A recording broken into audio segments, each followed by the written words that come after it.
Ano po ba ang naging ground at na-terminate sa position itong si Colonel Buyakaw? May grounds po ba tayo dito, Mr. Chair? May basihan po ba tayo legally? Okay. O You're asking, General Karamat, Mr. Chair? General Karamat. Okay, go ahead. Good afternoon, Mr. Chairman, and to all the honorable members of this committee. Muli, fellow workers in the government, isang magandang hapon sa ating lahat. First of all, I would like to thank this committee for bringing out this matter regarding the relief of those personnel who are involved in the operation of Pogo. Actually, gustong-gusto ko na itong ma-clarify o ma-clear itong pangalan ko dahil I am being judged through social media and even sa mga newspapers alleging that I am a protector of the media because of the relief of those personnel involved in the operation. So, to all the netizens and to all the media who are present here, please take note. I have a presentation here why Colonel Buyakaw was relieved.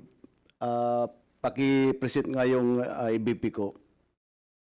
Mr. Chair, will we allow him to present? Yes, how many minutes? General? One slide lang, sir. One slide lang. Hindi, you have 1, 2, 3, 4.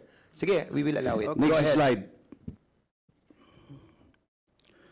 Okay, next.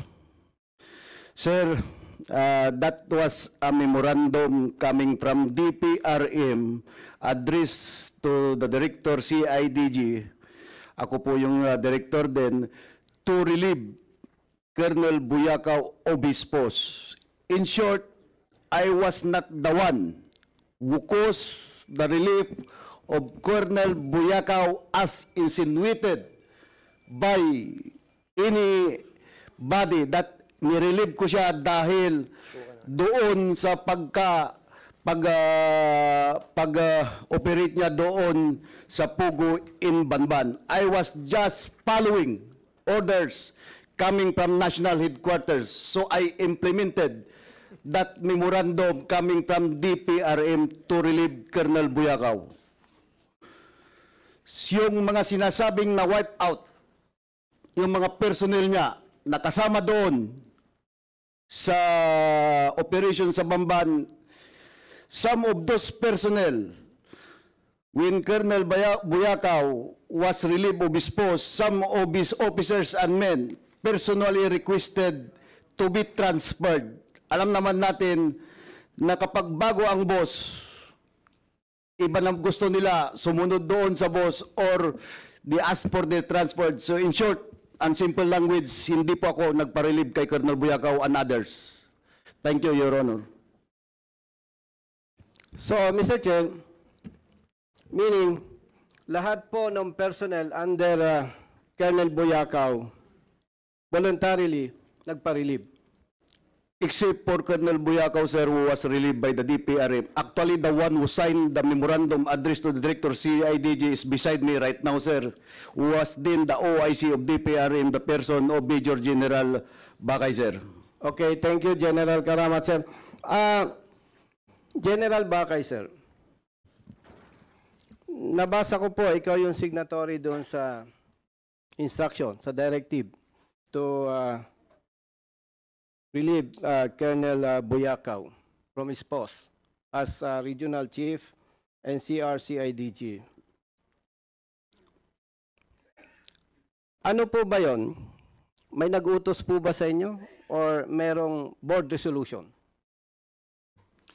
Mr. Chair, magandang hapon po sa atin lahat, Mr. Chair, and to the honorable members of this committee and other resource persons. Mr. Chair, when I am the signatory of that memorandum directed to the Director of CIDG in my capacity as the officer in charge of Directorate for Personnel and Records Management. I am now with the Directorate for Investigation and Detective Management, Mr. Chair. The orders for given to classmate General Karamat, sir, came from the higher ups. It's a command guidance, and in short and simple language, Mr. Chair, I was just following orders to implement to give orders for the relief of Colonel Buyakan, Mr. Chair. In other words, Mr. Chair, naglabas ng memorandum si General Bakay, then assigned DPRM in compliance with the instruction of another senior officer. Am I right, General Bakay? Opo, Mr. Chair. Yung po bang instruction na yun, General Bakay, sir, is it verbal or written?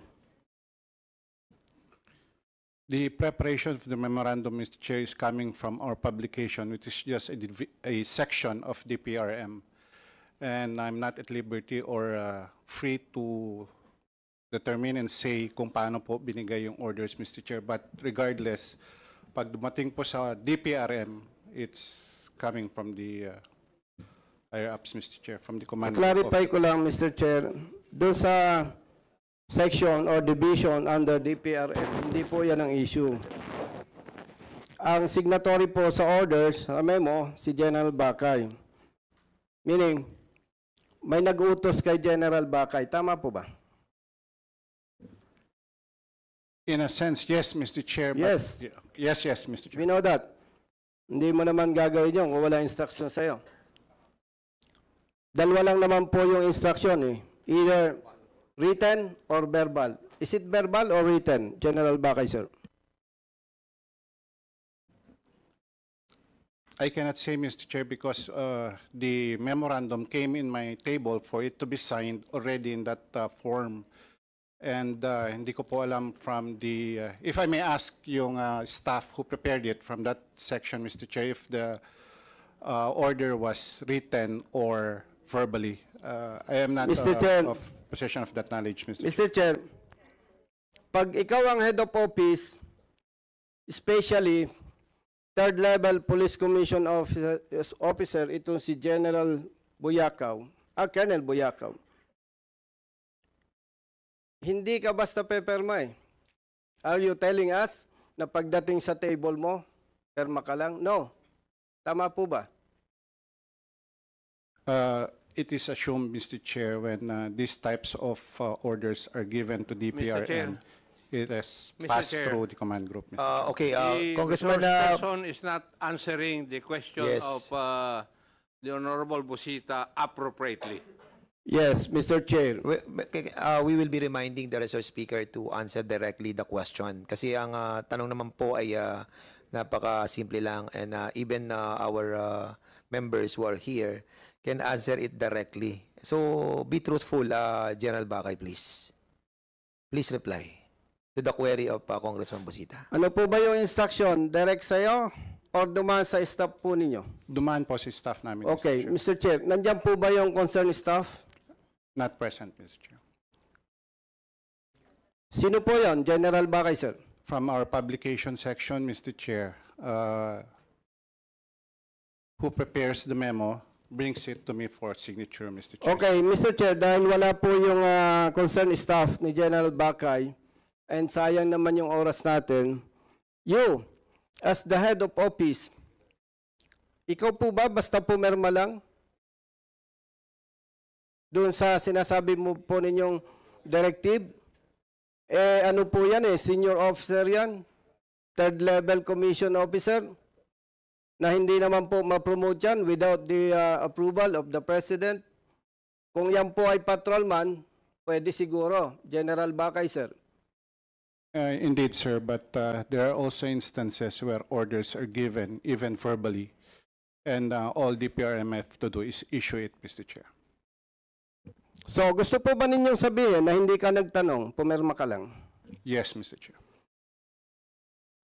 So, kung pumirma ka lang po, ibig po ba sabihin, wala kang ginawa o alamin mo kung sino po ang nag-utos?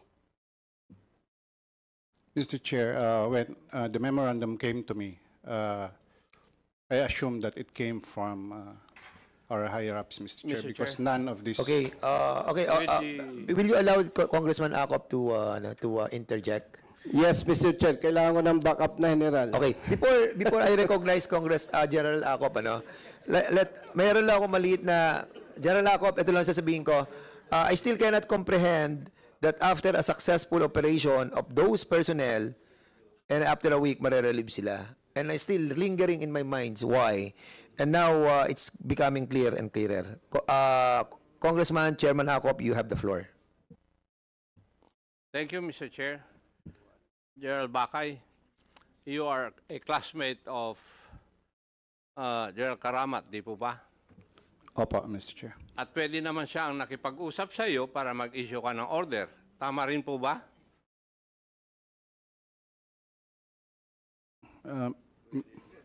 May I ask again for the question, Mr. Chair? Ang tinatanong ko lang, mag-classmate po kayo. Sinagot mo, oo. O pwede kayong mag-classmate, mag-usap. Pwedeng mag-request si Gerald Karamat sa iyo, paki-transfer mo nga itong si Colonel Buyakaw or whoever he is. Di po ba? Pwede yun? Pwede po, Mr. Chair. Pwede. Pero pag tinanong ko yon kung nangyari, sabi mo hindi nangyari. Tama? Yes, Mr. Chair. Yes. Now, you are the OIC of DPRM. And as such, you are not the permanent director of that directorial staff. And therefore, you must be more meticulous dahil ikaw ay OIC lamang. Would that be correct? Correct, Mr. Chair. Yes. Pero in this instance, hindi ka naging meticulous. Alam natin na sa PNP, orders are given by higher authorities. Correct si Honorable Busita. Verbally and with a document. In this case, sabi mo, may dokumento. Anong sagot mo kay Honorable Busita? Was the order given verbally or documented? Yes, Mr. Chair. When I was the OIC... Ano nga, dalawa lang pagpipilian mo eh. Paiwas ka kagad eh. Do not be a lawyer here. Alam kong abogado ka eh. Pero ang tanong ko lang sa iyo, ano, verbal o written yung order na binigay sa iyo for you to issue orders to transfer Colonel Buyakaw? The order did not came from... I did not receive any order, Mr. Chair. Eh, why did you sign it? OIC ka. Yes, Bakit Mr. hindi ka ba dapat nagtanong? The... Pwede kang pakainan ng pipirman mo, death sentence mo? Yes, Mr. Chair. I am... Turo sa kwanyan, di ba? Sa law school. Yes, Mr. Chair. Before you sign or implement anything, mag-imbestiga ka muna kung totoo. And you failed to do that? Yes, Mr. Chair. Yes. Believe din ako sa'yo, pinagtatakbang mo yung boss mo eh. Sino ba chief PNP nun? The current Chief PNP now, Mr. Chair.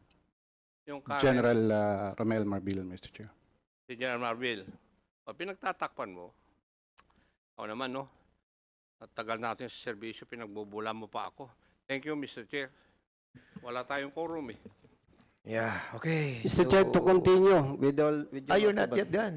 Yes, Mr. Chair. Okay, I thought you're done. Hindi pa ako tapos, Mr. Chair. Okay, sige, go ahead. Mr. Chair, parang tama po yung I agree with the Honorable Chairman Acop. Pero parang bitin eh. Mr. Chair, pwede po ba ma-invite natin? By the way, General Bakay, sir, sino po ba yung concerned staff mo do sa publication?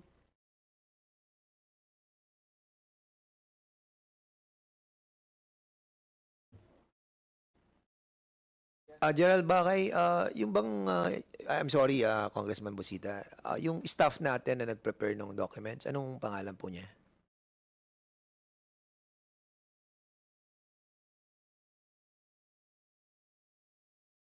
May we be allowed to Yes, what- research, Mr. Chair? Hindi, ano lang naman yung staff nyo lang na nag-prepare ng documents. We're asking just for the name. Yeah. Are you asking that the name of that person? Yes, Mr. Chair, yung head or chief of publication. Please reply.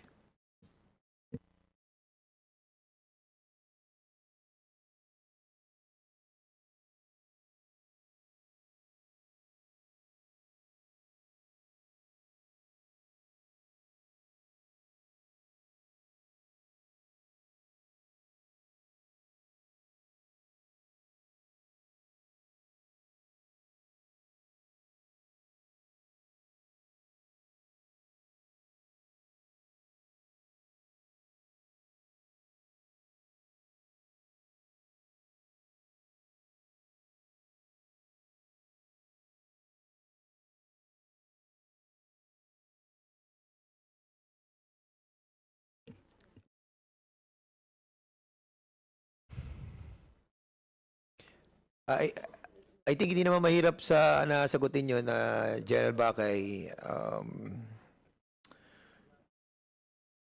By the way, Mr. Chair, while waiting, gusto ko lang iklaro yung pangalan ni General Kamat, Mr. Chair. Sige, go ahead. General Karamat. So, malinaw pala na may instruction, written instruction, directive, si General Karamat. So, yung iniisip ng publiko na si General Karamat ang protector ng illegal POGOs, it's very clear na kung ganon, hindi niya sisibakin yung mga bata kung bata niya yon. Unfortunately, Mr. Chair, may directive may memo. So, mabuti pala, General Karamat, na pag-usapan to. Actually, alam ko yung background mo, okay naman Oh. especially yung iyong wife. No? You want to say something, Congressman Paduano? And, You were whispering Yeah. and I can hear the sound of your voice in my left Mr. Chair, ear. with the indulgence Baka of- masasagot na ni General Bakay. Wait. Order. So, will you allow the interjection of Congressman Paduano? Pwede, Mr. Chair, marami ang utang dyan Okay, go ahead. Chairman Paduano, General, utang. you have the floor. Chairman, but of course, that is the manifestation of Chairman Busita. No, Congressman Busita. I just like to put in the record that is his manifestation and his conclusion with regards to what really happened. But it does not conclude that indeed, di ba, General Karamat never, as asked by Chairman Akop, never talked to his mista. Di ba? Not just because there is a document not coming from General Karamat. Indeed, General Karamat and General Bakay never talked to each other. Di ba? Mas ang ano dito, the presence of that person in which sabi ni General Bakay kanina, prepares the document. And ako nga, sabi ko nga, you're the OIC, you're the most highest ranking official in that office. You just signed the document from your staff. Oh, sino yung staff na yon?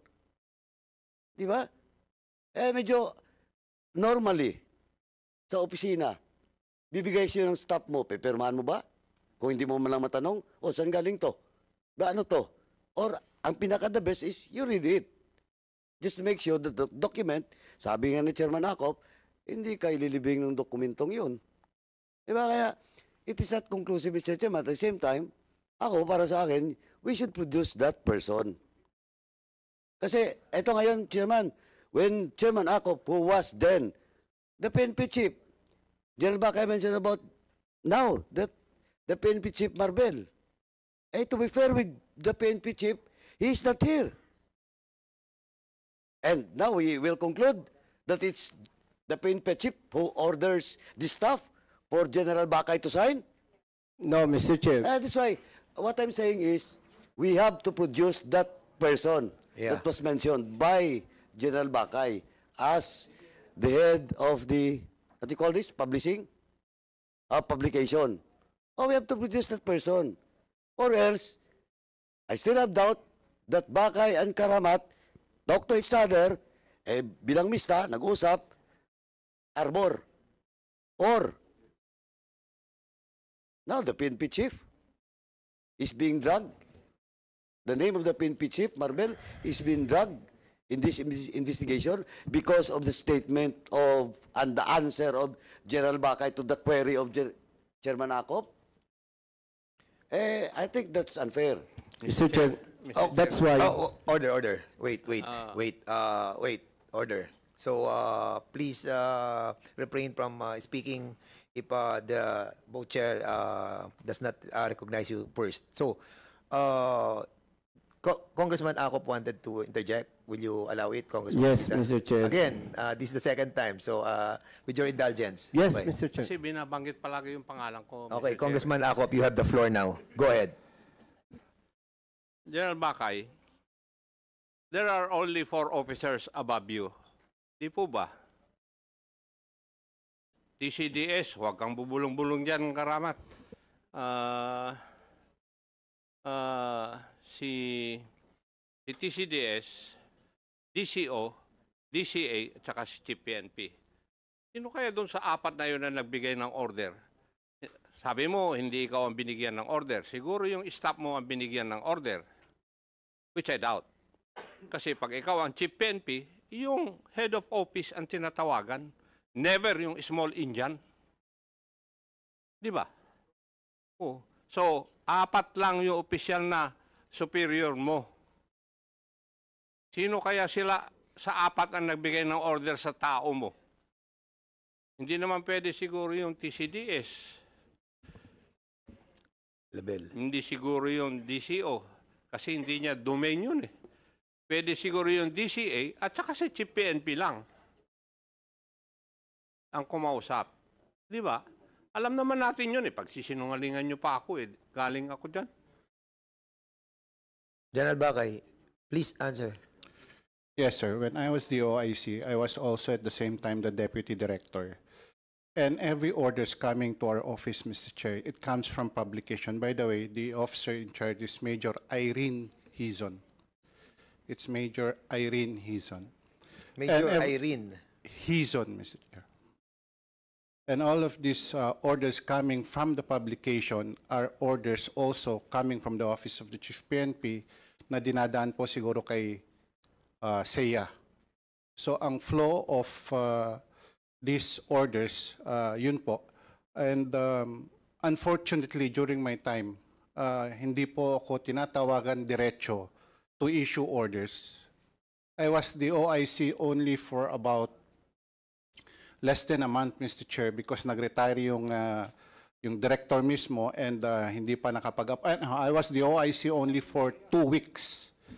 So hindi ko po na-experience yung ako po tinawagan mismo ni Chief PNP to implement orders. And in this case of the CIDG, nakarating na lang po sa table ko ang memorandum directing the director of CIDG to relieve Colonel Buyakan, which I did sign. Hindi na po ako nagtanong, Mr. Chair. So in that case, we will be inviting the SEA and Mayor Irene Hizon. Major, yes, I said Major. Major Irene Hizon and the SEA. Okay, sino head ng SEA?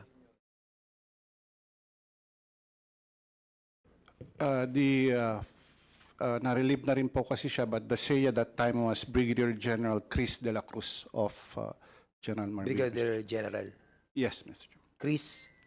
Christopher de la Cruz, Mr. de la Cruz. Can we invite the general himself? Mr. Chair, to continue. Sige, go ahead. General Bakay, sir. Si Colonel Buyakaw, after na ma-terminate sa kanyang post, binigyan po ba siya ng assignment?